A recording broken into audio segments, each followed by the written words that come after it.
अऊज़ु बिल्लाहि मिनश्शैतानिर्रजीम बिस्मिल्लाहिर्रहमानिर्रहीम अल्हम्दुलिल्लाहि रब्बिल आलमीन। दुआ है कि अल्लाह मेरी ज़ुबान पर हक़ जारी फरमाए और मुझसे अगर कोई ख़ता हो तो अल्लाह माफ़ फरमाए। मुअज़्ज़ज़ सामीईन और नाज़रीन, मैं आजकल के माशरे में होने वाली गलतियों में से एक गलती आपके पेश खिदमत करना चाहता हूँ और उसका रिज़ल्ट, उसका नतीजा आपकी सोच खुद करेगी।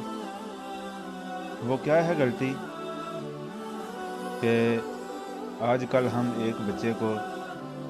यूनिवर्सिटीज़ में पढ़ाते हैं और टॉप के कॉलेजेस में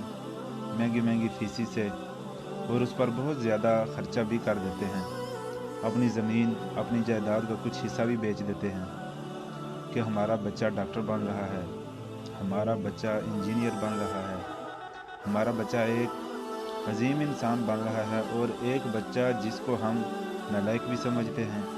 ज़िद्दी भी समझते हैं, और मदरसे में दाखिल करवा देते हैं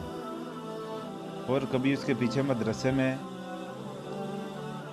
जाकर उसका हाल भी नहीं पूछा, और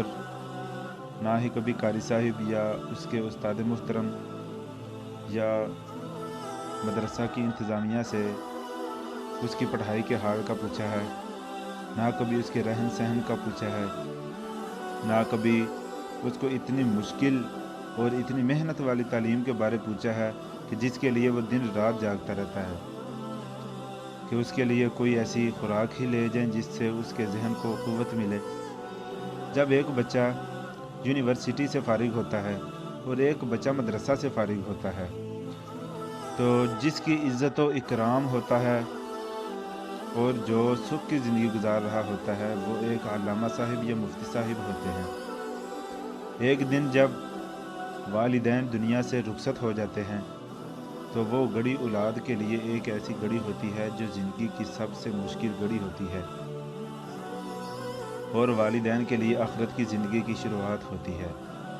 वो अल्लामा साहिब करते हैं, ना कि डॉक्टर साहिब और ना ही इंजीनियर साहिब, जिन्होंने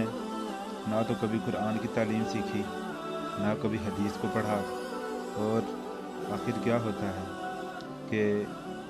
वो जो हमने यूनिवर्सिटीज़ में भेजा था लड़का, जो अजीम इंसान बन के आया था, उसको तो जनाजा भी नहीं ठीक तरह पढ़ना आ रहा, और अल्लामा साहिब की आंखों में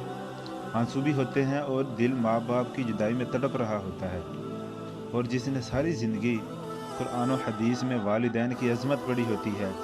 वो बच्चा जनाजा खुद पढ़ा रहा होता है और अपनी ज़िंदगी में सबकत ले जाता है, और अपने वालिदैन के लिए सदका जारिया भी अल्लामा साहिब होते हैं। मेरी ये आपसे गुजारिश है, हम सब अपनी औलाद को दुनिया के साथ जो आखिरत के लिए ज़रूरी है वो भी करें और बच्चों को दीनी तालीम से आरास्ता करें। जज़ाकल्लाह।